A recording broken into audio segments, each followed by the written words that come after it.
Bienvenue, chères téléspectatrices et chers téléspectateurs. Voici votre émission Le Rendez-vous de la lecture. Aujourd'hui, ça va être une émission fort chargée et nous allons avoir comme invitée Mme Estelle Veillet, qui a écrit un livre qui s'appelle « Isabelle et son arbre de vie ». Donc, nous allons faire plus ample connaissance avec Mme Estelle Veillet dans la seconde partie de cette émission. Pour le moment, eh bien, je vous invite à prendre un morceau de papier puis un crayon, parce que vous allez avoir sans doute plusieurs éléments à noter. Premièrement, il y a les écrits des Forges. Les écrits des Forges, ils vont publier en octobre qui vient 10 livres. Et dans ces 10 livres-là, il y a l'Atelier des Forges. C'est un livre qui comprend des poèmes de divers poètes en devenir ou poètes à éventuellement connaître. Vous avez ensuite le livre « Tuer les fantômes » de Patrick Boulanger. Les ouragans intérieurs de Nora Atala. La fille peinte en bleu de Laure Camo. Sans Anna et sans sucre de Javier Vargas de Luna. On sait que les écrits des Forges ont publié en coédition des livres d'auteurs mexicains et d'auteurs québécois. Et là, donc, ils vont publier un livre de mexicain. Sédenté la chienne de David Goudreau. À domicile de Donald Allary, que nous avons eu le plaisir d'accueillir à notre émission. Le poète en feu de glace, de quelqu'un de fort connu, de Claude Péloquin. Bannière à ciel ouvert, d'Anne Pérusse. Corps entre les ombres d'un autre Mexicain, Annie Chimachero. Et on se souvient que l'an dernier, Réal Chevrette a publié chez les Écrits des Forges Fragments d'ombre. Nous avons eu le plaisir d'accueillir M. Chevrette à notre émission.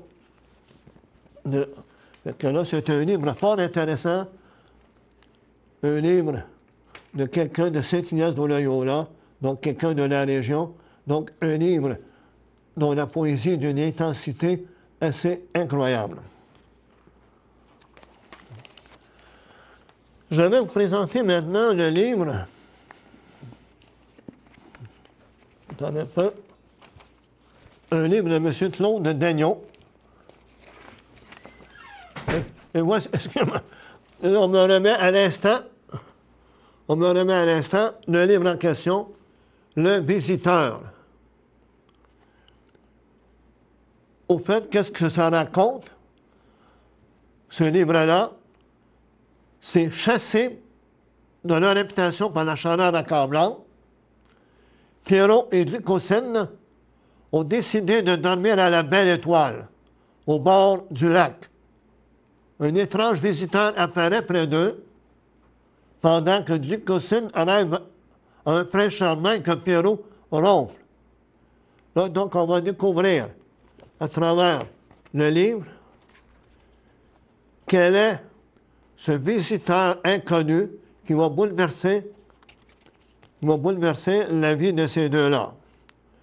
Parce qu'ici, on voit Pierrot et Glycocène en train de dormir sur la plage. C'est un livre extrêmement intéressant. Ça s'appelle « Collection La Petite Caboche, une aventure de Pierrot et Glycocène ».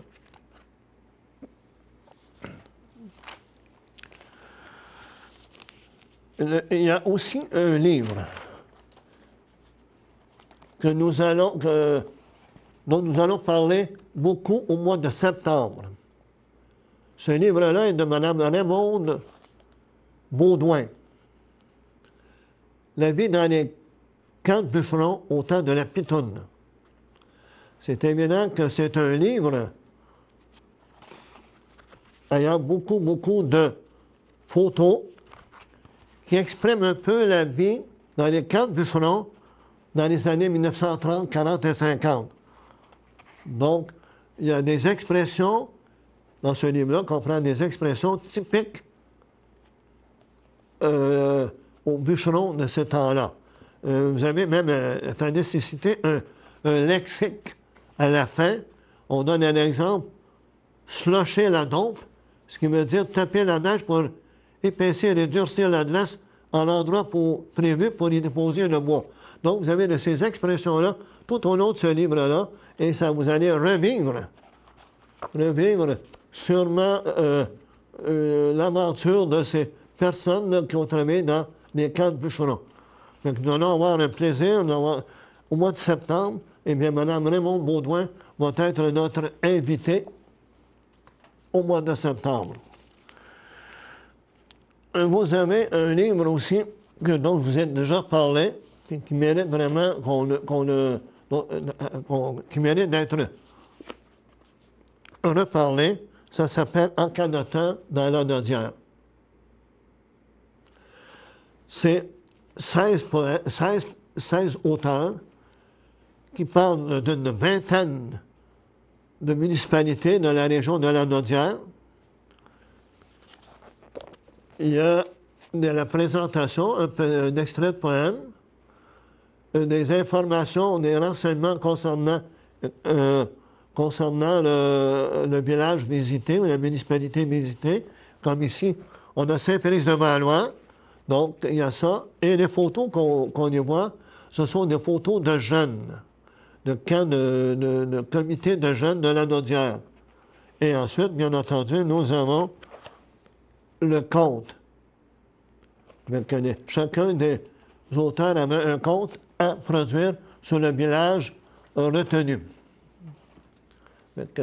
Comme vous pouvez constater, au niveau de lecture, on est pas mal choyé. Autre élément, tout à l'heure, nous allons donc recevoir Mme Estelle Veillet, qui va nous parler de son livre « Isabelle et son arbre de vie ». Nous allons en connaître davantage tout à l'heure. À surveiller, toujours dans le domaine du livre.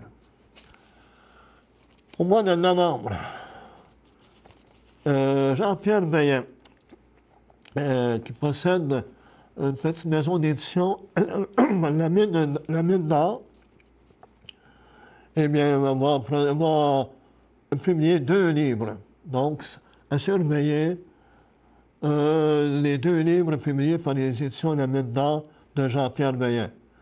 Vous avez également un autre livre qui va paraître incessamment de Mme Nina Savignac. Ouais, les éditions La Caboche, propriété de M. Raymond Galland, va publier un autre livre de Mme Nina Savignac. Tout le monde sait que Mme Nina Savignac est originaire de Berthierville et que maintenant, le couple reste en Estrie. Et en passant, le couple est actuellement en Corse. Maintenant, on va délaisser le domaine du livre pour aller aux activités culturelles. Musique et poésie. Musique et poésie commence à prendre un peu d'expansion, si on peut dire, parce que le 9 septembre, à 20h, à la maison Rosalie Cadron, à la Métrie, va présenter son spectacle qui va porter sur l'Ode au Saint-Laurent et la marche à l'amour. Donc ça, c'est une première manifestation, le 9 septembre. Un autre élément qui va se dérouler à l'île du Fort, un événement au cours de laquelle, justement, Musique et Poésie va participer.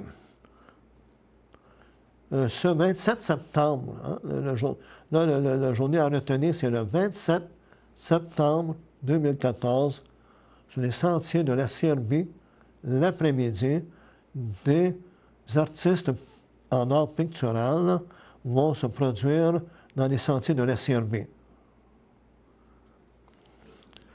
À 17h, il va y avoir l'inauguration officielle du four à pain. Le four à pain qui est situé pas loin de l'église de l'Île-du-Pas, ça va être son inauguration officielle. Il va y avoir un repas et gueuleton sur place. Mme Danielle Martineau, par la suite, Mme Danielle Martineau va présenter, va animer des jeux et des chants soulignant la part de M. Adélard Lambert. Donc, des jeux et des chansons tirées des archives de M. Adélard Lambert et qu'on dit que c'est un grand gardien de la culture populaire et qui a amassé des centaines de chansons et de contes du Québec.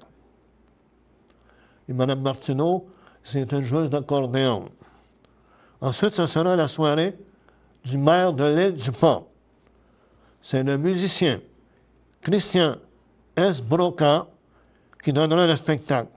Donc, c'est un rendez-vous à l'Île-du-Pas le 27 septembre. Donc, d'abord à la CLB, puis ensuite à l'église de l'Île-du-Pas. Toujours à l'Île-du-Pas, parce que l'Île-du-Pas va se démarquer, je crois, que sur l'aspect culturel de la région.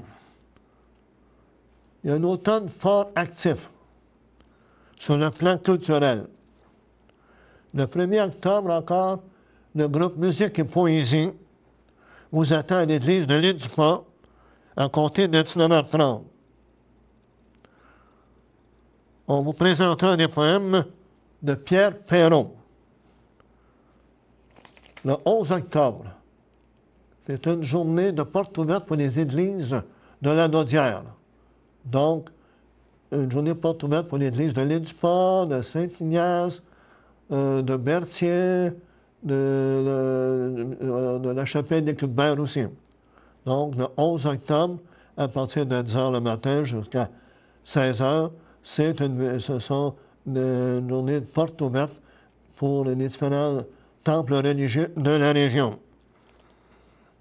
Le 18 octobre, Stéphane Généreux nous convie à son spectacle au même endroit, à l'Île-du-Pas. Le coût du billet sera de 15 $. L'Halloween sera fêté en grand à l'Île-du-Pas. Atelier de masques, jeux pour les enfants. Les adultes sont attendus en grand nombre aussi. Maintenant, on a regardé le mois d'octobre. Maintenant, on va aller au mois de novembre. Le 5 novembre, le groupe Musique et Poésie accueille à l'Île-du-Pas, en comté de 19h30, des poètes édités par les Écrits des Forges. Une soirée des plus intéressantes en perspective. Le 8 novembre, ça c'est à souligner de 2 traits. Le 8 novembre, Gaëtan Leclerc, neveu de Félix Leclerc, donnera un spectacle à l'Île-du-Pas. Le coût du billet sera de 20 $. Une soirée sans doute inoubliable. En décembre, le 3 plus précisément, le groupe Musique et Poésie partagera avec l'auditoire des poèmes de Jacques Prévert. Le 20 décembre, le groupe Barre de Faux donnera un spectacle qui sera fort goûté. Le coût du billet sera de 20 $. Fait à souligner, M. Pierre Drémel, qui habite l'Île-du-Pas, est un des musiciens de ce groupe-là, Barre de Faux. Fait que déjà, vous voyez que dans la région, surtout à l'Île-du-Pas, il y a beaucoup d'activités auxquelles vous êtes invités. Et le 16 août dernier, il y avait à l'île du Port un powwow des Métis du Québec. Ce groupe des Métis du Québec a un site Internet.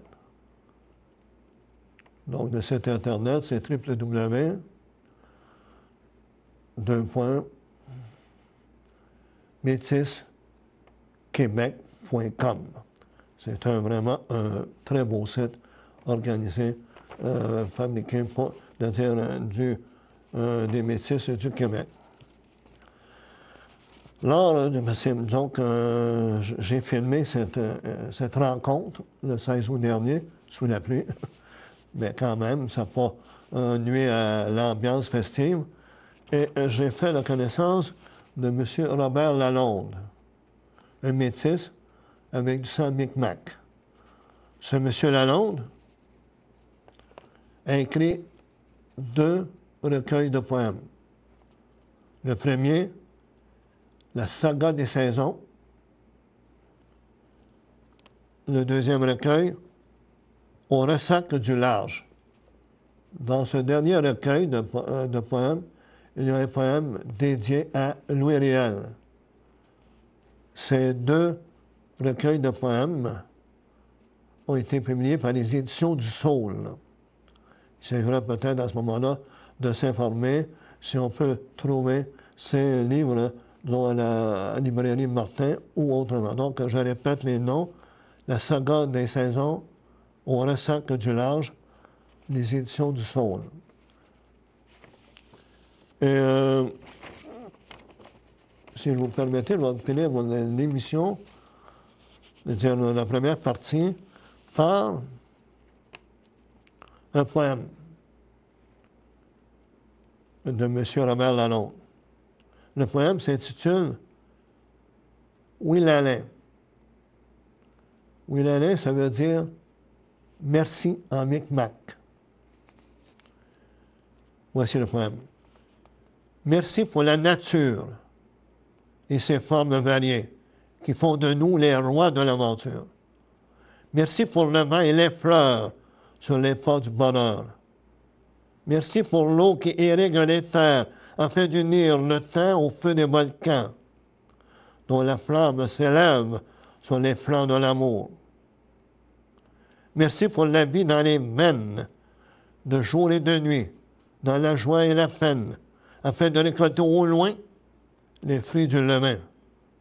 Merci pour le temps accordé sur la route de l'espoir. Merci pour les trouvailles et les trésors qui donnent à l'homme sa dignité dans sa soif de liberté. Merci pour l'horizon qui unit nos rêves aux moissons, faisant de l'inconnu le miroir de nos saisons. Merci au soleil qui nourrit les plantes et les bêtes dans une grande fête en hommage au Créateur. Fait que maintenant, nous passons à la deuxième partie de l'émission, notre entrevue avec Mme Estelle Veillet. À tout bientôt. Moi, j'adore courir. Je vais dehors, je pars à courir, je vais vers l'inconnu, n'importe où. Je me donne pas de trajet fixe. J'ai l'esprit tranquille, une certaine paix intérieure quand je cours. C'est une passion.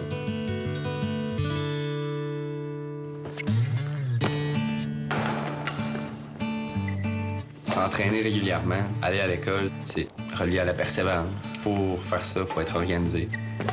L'activité physique m'a appris à persévérer et à gérer mon temps. C'est utile dans la vie de tous les jours. Mes amis, c'est sûr qu'ils connaissent toute mon histoire. J'ai toujours été bien entouré. Tu décris Sam. C'est un gars ben smart, là. Il est tout le temps là pour nous. Quelqu'un de vraiment gentil, oui. Peu importe ce qui t'arrive, il va tout le temps te remonter le petit moral. Il va toujours avoir le petit mot pour dire « Hey, lâche pas, champion. » Sam, c'est Sam. Je suis présentement étudiant en sciences nature dans le but de devenir nutritionniste.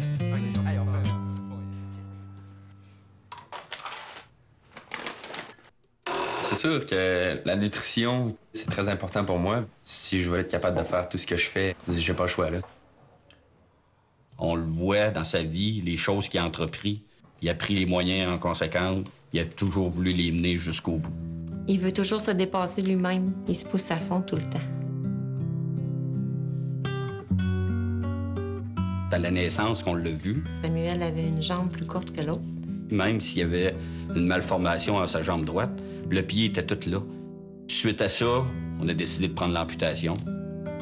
Le soir, avant l'amputation, j'ai une femme qui m'a téléphoné qui avait un fils comme Samuel qui avait été amputé dans les années auparavant, puis elle fait partie de l'Association des amputés de guerre. Puis j'avoue que si je l'avais pas eu, elle, je sais pas comment j'aurais passé à travers ce moment-là, parce que elle avait passé ces choses-là, donc était la mieux placée sur Terre pour me comprendre en tant que mère, puis pour me rassurer. Un trésor pour moi. L'aide que les amputés de guerre m'apportent chaque année, dans le fond, tout le temps quand j'en ai besoin, c'est les nombreuses prothèses que j'ai eues. Les prothèses pour le sport, pour la natation, plein d'autres. Les prothèses pour la course. Celle-ci est faite complètement en fibre de carbone. Je pense pas réussir à briser ça à ma vie entière. La philosophie des amputés de guerre, c'est d'accomplir le rêve des enfants. Les amputés de guerre ont totalement changé ma vie. Ils m'ont permis de vivre ma passion.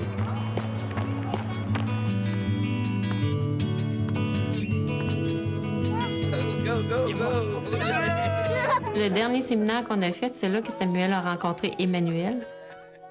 C'était tellement agréable de voir que les parents, ça leur faisait du bien, à leur tour, de voir notre fils se débrouiller. Quand j'ai été jeune, j'ai eu beaucoup de sport avec les plus vieux des amputés de guerre. Donc pour moi, c'est tout naturel de faire pareil, comme par exemple le petit Emmanuel. Il me dit qu'il aimait courir. Je le supporte à fond dans ce qu'il veut faire, peu importe l'activité.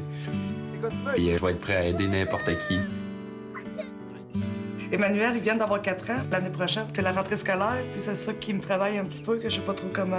Ça s'est bien passé avec Samuel? La maternelle, quand on discute ensemble, on dit « Ah oui, c'est vrai, on a passé ça, nous autres aussi. » On se questionnait là-dessus, soit pour l'école, ou n'importe quoi. Puis c'est bon de pouvoir, justement, les épauler là-dedans. On courtille! Samuel, il a reçu beaucoup. Maintenant, il a appris qu'il pouvait donner. Samuel, je pourrais compter dans ma main les journées qu'il n'a pas été de bonne humeur. Il a 18 ans.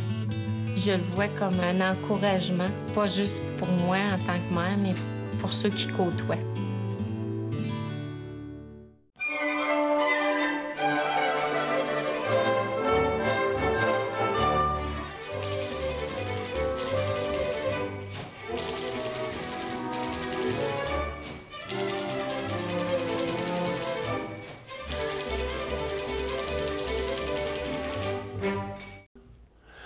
Bonjour, chères téléspectatrices et chers téléspectateurs.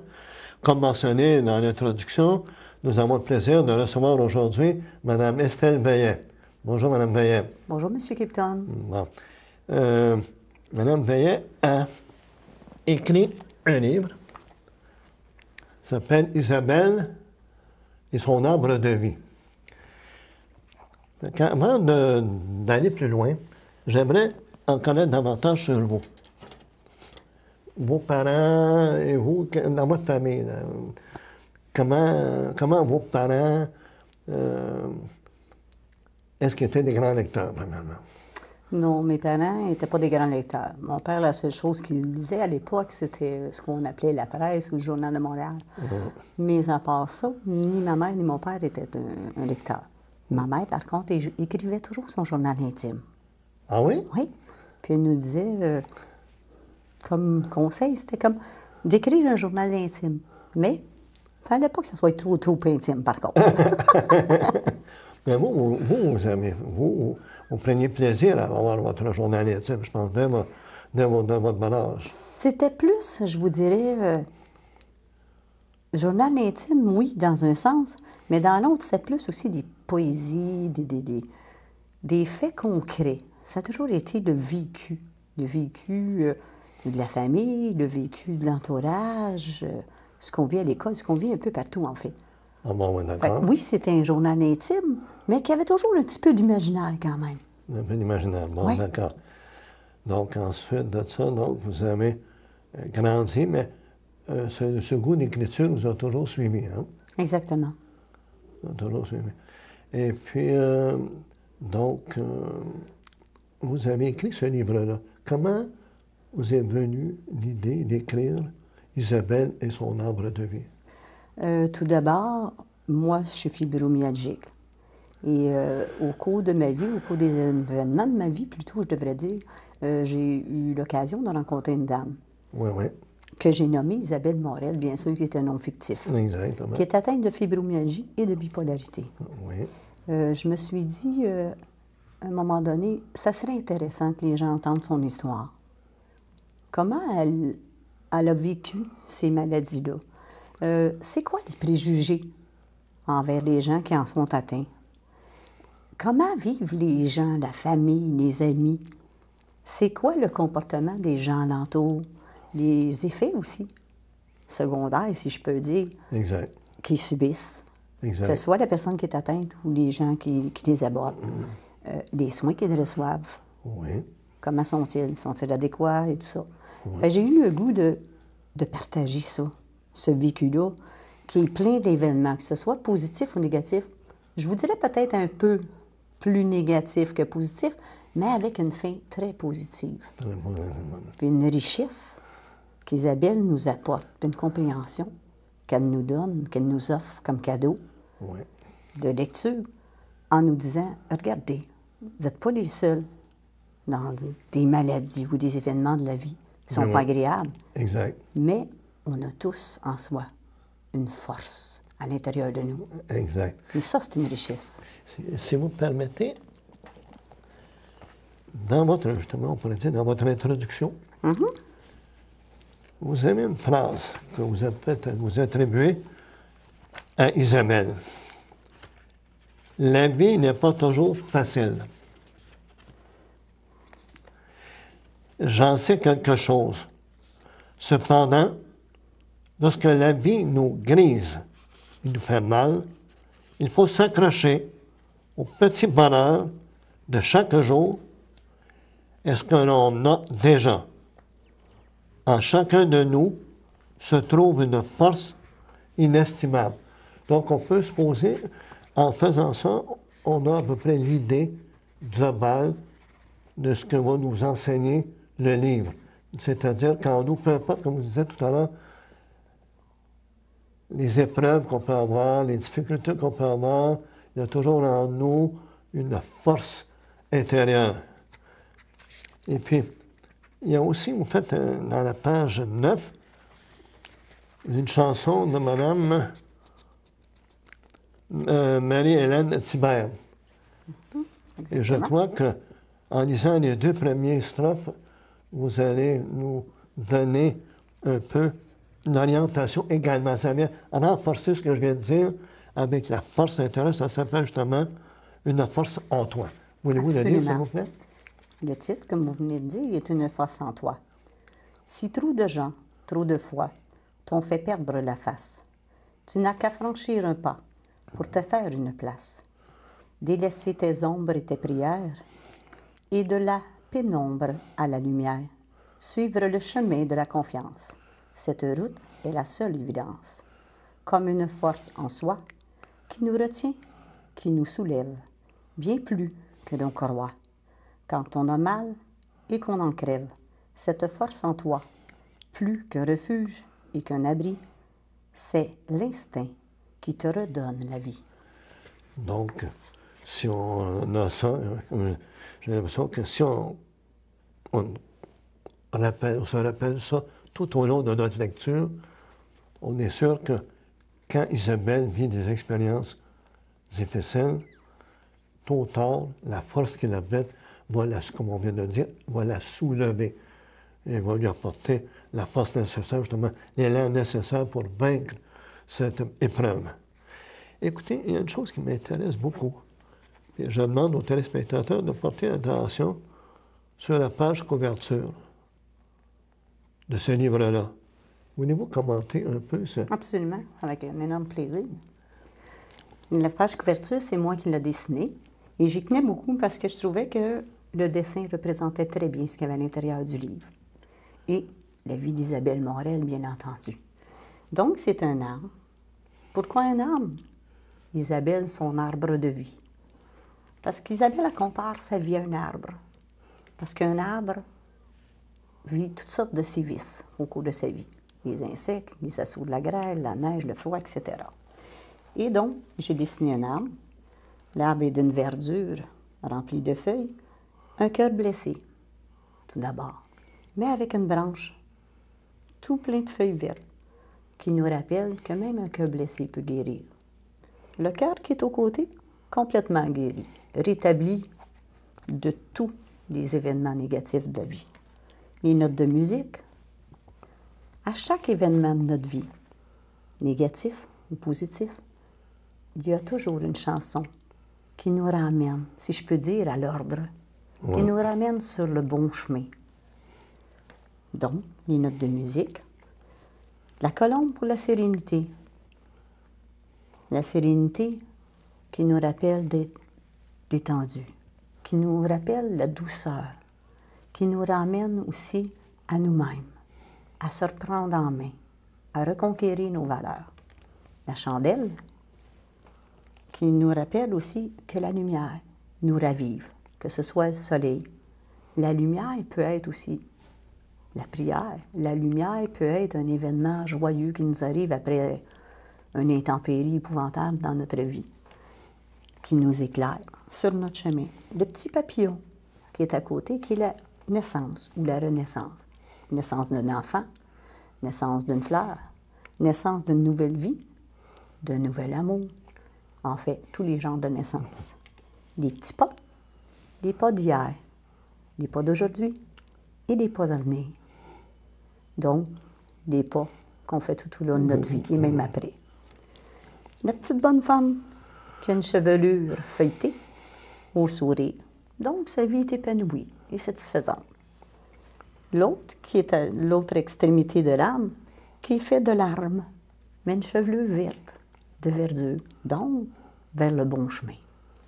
Au pied de l'arbre, à droite, une petite repousse, plein de verdure, qui renaît. L'autre côté, une petite repousse, qui a de la difficulté un petit peu à verdir, mais ça s'en vient. L'autre, une petite branche sèche, mais si vous remarquez bien, il y a quand même des branches qui cherchent à prendre racine. Donc, il y a toujours espoir dans la vie. Et la force en soi nous aide beaucoup. Donc, là, ce qu'on a bien marqué, ça nous donne déjà une idée, à la fois ce qu'on a lu comme force intérieure, tous les éléments symboliques, résume un peu, pas mal, beaucoup, un peu ce qui se passe à l'intérieur. C'est-à-dire, quand on a ça en tête, on a tous une idée, un cœur qui est blessé par les amours, par n'importe quoi, mais qui trouve sa force pour se guérir. Puis ensuite, il y a toujours un espoir, il y a toujours une volonté de s'épanouir. Fait que là, déjà, parce qu'en landau, ici, on mentionne que Estelle Veillet nous livre son tout premier roman dans lequel elle démystifie la bipolarité et la fibromyalgie à travers les yeux d'Isabelle. Vous voyez le courage d'une femme qui, malgré la maladie et son parcours difficile, nous montre qu'elle doit toujours croire en la vie, que l'espoir existe encore. Déjà, c'est quelque chose quand même de... Même si elle a une période difficile, il y a quand même de l'espoir, il y a quelque chose de positif qui émerge. Vous m'avez dit tout à l'heure, c'était avec la maison d'édition. Les éditions Première Chance. Les Premières Chances. Exactement. Et puis, donc, c'est vraiment, disons, pour donner la première chance à un auteur. C'est votre premier roman, donc c'est pour vous avez dit, bon, tenant en compte, comme je disais tout à l'heure, lorsqu'on a préparé l'émission, qu'une maison d'édition ordinaire se demande des sous, et puis que là, eux autres se sont mis, offrent un service à quelqu'un à meilleur marché pour un nouvel auteur. Et que déjà, je pense que c'était votre deuxième impression, hein, ça? Exactement. Bon. Et je crois que vous avez un livre aussi en préparation. Oui. Et qui n'est pas finalisé, disons, mais qui est en préparation, comme vous dites, qui va être la suite d'Isabelle, son arbre de vie. Et là, donc, ça va être une suite à ça. Oui. Avec quelque chose de plus positif? Un petit peu plus joyeux, disons, avec un avenir plus agréable. Plus agréable. Et puis donc, vous avez trouvé, parce que vous lisiez beaucoup quand même. Oui, disons que j'ai délaissé la lecture pendant quelques années. Et par la suite, j'ai pris goût à la lecture. Puis là, donc, avec cette lecture-là, puis avec cette expérience-là, puis avec quand même certaines... Comme là, vous m'avez parlé que vous avez fait le Salon du livre de Montréal. Oui, au mois de novembre 2013. Et le Salon du livre de Trois-Rivières. De Trois-Rivières, qui était au mois de mai 2014, excusez.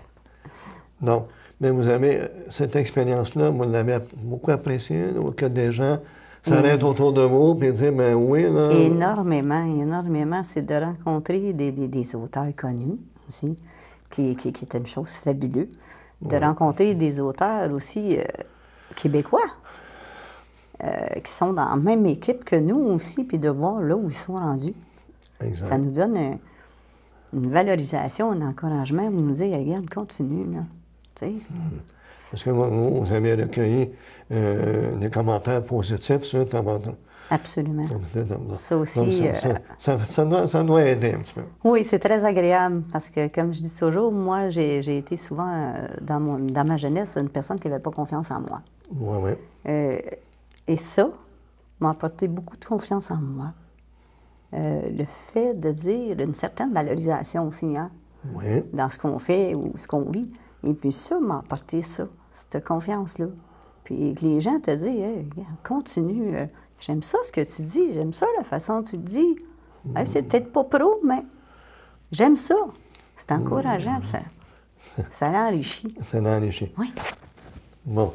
Donc là, vous avez un deuxième livre en préparation. Je veux dire, en préparation.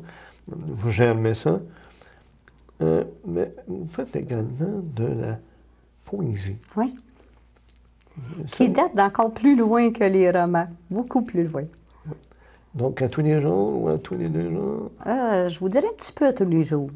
Mais j'ai pas de temps fictif, de temps fixe. Ah bon? Ça vient comme ça vient, puis je me traîne toujours un petit quelque chose pour écrire, un petit bout de papier, même une écorce de boulot fait l'affaire. Mais j'ai toujours un crayon pas loin de moi. Pas loin de moi. Pour dire quand il y avait une idée, mais vous la faites. Exactement. Je sais que vous m'avez dit qu'à cause de votre maladie, vous étiez sans travail. Vous ne travaillez pas depuis 4 ans. Exactement. Vous m'avez dit comment ça, c'était plutôt la nuit que vous décidiez de transmettre ça, de transférer ça. Puis là, on me dit c'est n'importe quoi. Hein? Oui. Comment avez-vous fait le passage entre le fait de travailler et maintenant le fait que vous soyez là, sans travail? Comment l'écriture a-t-elle changé à ce moment-là? Est-ce que vos heures... Parce que je crois que j'ai pu comprendre qu'après une période difficile, quand même, parce que quand on annonce qu'on a travaillé pendant, 15-20 ans? Écoutez, j'ai commencé à l'âge de 15 ans à travailler à temps plein. Ah, et donc, rendu à 56 ans, ça faisait un bon bout. J'avais 52 ans quand j'ai arrêté de travailler. Donc, après tout ce nombre d'années de travail, tombé, dire que le médecin dit, écoutez, pour vous, le travail extérieur, c'est terminé. Comment avez-vous vécu ça? Ça n'a pas été facile, pas du tout. Je vous dirais que ça a été une adaptation très exigeante, que ce soit au niveau moral ou physique, parce que même mes occupations, mes loisirs ont changé. Ma vie a été bousculée du tout au tout. Tu travailles, tu as des compagnons, des compagnes de travail. Exact. Tu ne travailles pas, tu es entre 4 murs. Les gens, souvent, quand on lâche de travailler, on ne les voit plus. Exact. Ils deviennent comme des étrangers. Exact. Donc, on est tout seul dans notre monde. Écoutez, j'en ai pleuré, j'ai réagi à ça. Les douleurs aussi étaient tellement fortes. Quand les médecins m'ont arrêté, j'avais pas de moyens, j'en trouvais pas. Écrire, bien beau, Mais j'avais tellement de douleur que j'avais de la difficulté aussi à écrire. Mais je me disais, bon, j'en ai pareil. Fait que de fil en aiguille, j'écrivais de plus en plus. Fait que ce qui m'a apporté, quand j'ai rencontré Isabelle Morel, à écrire son histoire, je me disais, il faut que je trouve quelque chose. Il faut que je fasse quelque chose de ma vie. Puis le médecin me disait, si tu bouges pas, si tu fais rien, aussi bien moral que physique, tu vas te ramasser en chaise roulante, puis moralement, ça ne fera pas. Donc, je me suis mis à écrire de plus en plus, à mon rythme, bien sûr. Exact.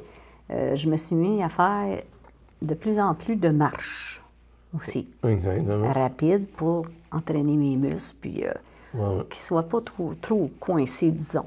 Exact. À faire des choses plus relaxantes aussi. Exact. Apprendre à me discipliner, je dirais. Que ce soit du côté de la nourriture, que ce soit mentalement. Oui. Un petit peu de yoga, un petit peu de méditation, un petit peu de relaxation, d'exercice. On prend le tout, puis ça l'aide beaucoup. Mais ça n'a pas été facile. J'ai été 2 ans à avoir beaucoup de difficultés à accepter le fait que je ne travaille pas à 52 ans.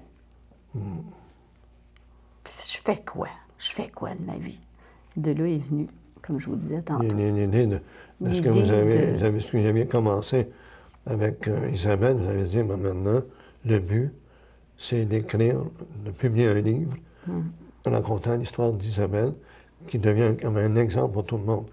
Comme on a dit tout à l'heure, la force intérieure, comme vous avez pris votre force intérieure, vous avez dit, ma force intérieure me pousse à publier ce livre-là, à donner un but à ma vie, puis d'aller vers les autres, d'aider les autres via ça. Parce que la fibromyalgie, pour ceux qui ne savaient pas, c'est une maladie de douleurs diffuses, mais souvent des douleurs dures, des douleurs sévères. Puis comme vous avez dit tout à l'heure, ça peut m'emmener, entraîner jusqu'à la chaise roulante, jusqu'au fauteuil roulant. Donc, c'est une maladie progressive, on peut dire. Exactement. Dans certains cas, elle peut être stable. Ouais. Dans mon cas, elle l'a été pendant des années. Oui. Douleur constante, diffuse aussi, mais constante plus souvent qu'autrement. Et puis, à un moment donné, on m'a dit, bon, mais là, elle l'est plus. Elle est galopante. Donc, elle augmentait à vue d'œil. Ah, bon. Après 1 an, après le diagnostic qui est tombé en 1992, la femme médecin, la spécialiste, m'a dit, Madame Veillette, si vous ne faites rien, l'an prochain, vous êtes en chaise roulante. J'ai dit, il n'y en a pas question. Puis, comme je vous disais tantôt, écrire, c'était une passion. Ça a toujours été une passion. Mais le fait d'être atteinte de cette maladie-là, puis de voir qu'Isabelle est aussi atteinte de cette maladie-là, en plus, la bipolarité, je me disais, si seulement je peux aider les gens qui en sont atteints à accepter ces maladies-là, mais les gens qui les entourent aussi, à les comprendre, puis à les accepter, puis à les aider. Parce aider aussi, parce que c'est pas facile pour l'entourage des personnes qui sont atteintes de ces maladies-là non plus. Parce que comme vous dites, la fibromyalgie, c'est des douleurs, c'est des maux de tête effroyables. C'est 24 heures sur 24, 360 jours par année, même si ça ne paraît pas. D'accord. Ça veut dire que c'est 24 heures par jour, mais les nuits, c'est quelquefois sont difficiles à Très vivre. difficile. Très difficile. Bon, mais là, vous allez avoir au moins une suite à ça, une suite, vous m'avez dit, un peu plus positive. Là. Écoutez, vous m'avez parlé tout à l'heure, bon, vous avez des poèmes. Là, Oui. Tout à l'heure, on m'a demandé d'en rester un, d'en lire un. Vous connaissez Éric Roger, hein? Connaître est un grand mot pour moi. Je le connais parce qu'il est dans les sites de poésie. Oui. Donc, je le connais de par là. Oui. Et puis là, prochainement, vous allez être à Montréal, dans un café situé au coin des rues Jean-Talon et Saint-Denis. Exactement. C'est une invitation de Yvon Jean, Yvon Jean, qui oui. est un grand poète québécois d'ailleurs, que Exact. j'admire beaucoup. Oui, donc vous aimez beaucoup. Là. Oui, Donc vous aimez non seulement lire des récits, vous m'avez parlé de récits, de vécus, des faits vécus, mais vous lisez également beaucoup de poésie. beaucoup de poésie. J'adore la poésie. La poésie. Ouais. Ah bon. Écoutez, je vais vous demander de lire un poème que vous avez fait tout récemment. Avec plaisir.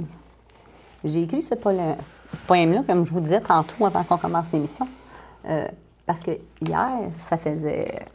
Ma mère est décédée en 2007. Et puis, j'ai pensé à mon père en même temps. Mon père et ma mère, c'est un lien d'amour infini. Un moment. Donc, j'ai écrit comme ça, cette nuit, je ne dormais pas. Et donc, je vous le récite avec un grand plaisir. Mon père disait, « Un fils signifie la relève. Peu, je suis pas un bon élève. Moi aussi, je perpétue la relève. De par mes écrits, du bout de mes lèvres, rien ni personne ne s'achève. Le temps passe, mes mots me trépassent. D'une journée à l'autre, mes pensées, plus vos idées, je les coule sur un bout de papier. Vont-elles rester ou s'envoler? Aucune idée. Mais au moins, je serai fière d'avoir essayé. De mes joies à vos chagrins, demain était certain. Je m'enivre de cette vie, et cela jusqu'à la fin. Mais au moins, je suis aussi une relève d'une fille qui vient de Ève, ma plume en main, imprime les mots de demain pour élever notre nom sans fin, qui est le nom d'Éveillé. D'Éveillé. Donc, est-ce que ça serait un genre de poème que vous allez lire le 1er septembre? Absolument. Absolument. Et puis, éventuellement, vous espérez faire sur le Vox. Ça se peut? L'avenir le dira. Écoutez, tout ce que je peux vous dire, c'est que je vous encourage à faire vibrer la force qui est en vous, de la faire vibrer en publiant un deuxième livre, une suite à ça.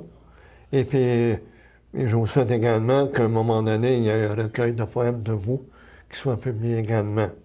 Pour qu'on puisse à un moment donné découvrir chez Estelle Veillet l'aspect roman et l'aspect poète. Fait que je tiens, en tout cas, c'est mon souhait que je vous soumets. Puis je vous remercie infiniment d'avoir accepté mon invitation. Puis je vous souhaite le meilleur avenir possible et puis beaucoup de force et d'énergie positive. Mais je vous remercie, M. Capitaine, de m'avoir reçu à votre émission et de partager avec moi le bonheur que j'ai d'avoir publié ce livre-là. Puis de m'aider aussi à partager la joie de vivre, d'avoir cette force en nous. D'accord. Est-ce que votre livre est chez la librairie Martin? Je vais vous nommer les points de vente. Oui. Il y a Archambault, musique, Trois-Rivières, boulevard des Récollets. Ici, à Berthierville, il y a Jean Coutu. La Valterie, Famille Prix sur la rue Notre-Dame. Joliette, librairie Martin sur la rue Saint-Viateur et aux galeries de Joliette. Puis à Repentigny, la librairie Raffin. Mais il y a aussi d'autres choses. Par les éditions Première Chance, bien entendu sur le web. Oui. Il y a aussi toutes les librairies indépendantes du Québec. Et pour les gens qui sont à faible moyen, il est disponible où on peut le commander en lecture, c'est-à-dire que la bibliothèque achète le livre et l'offre en lecture gratuite dans toutes les bibliothèques du Québec. Et même. En tout cas, je vous souhaite vraiment un vif succès pour celui-là, puis un autre vif succès pour le prochain. Je vous remercie beaucoup, Estelle. C'est moi qui vous remercie. Bonne fin de journée. Parfait, merci. Encore une fois, nous sommes de retour à l'émission le rendez-vous de la lecture. Nous sommes déjà rendus au terme de notre émission et j'en profite pour remercier grandement notre invitée, Mme Estelle Veillet, et de remercier également du fond du cœur Michael Chevrette, notre technicien, qui nous aide beaucoup dans notre émission. Également, un grand merci à CTRB qui nous permet de rentrer en communion avec vous, chers téléspectateurs et chères téléspectatrices. Et je vous donne donc rendez-vous pour notre émission du mois de septembre. Donc, au plaisir de vous revoir. Merci.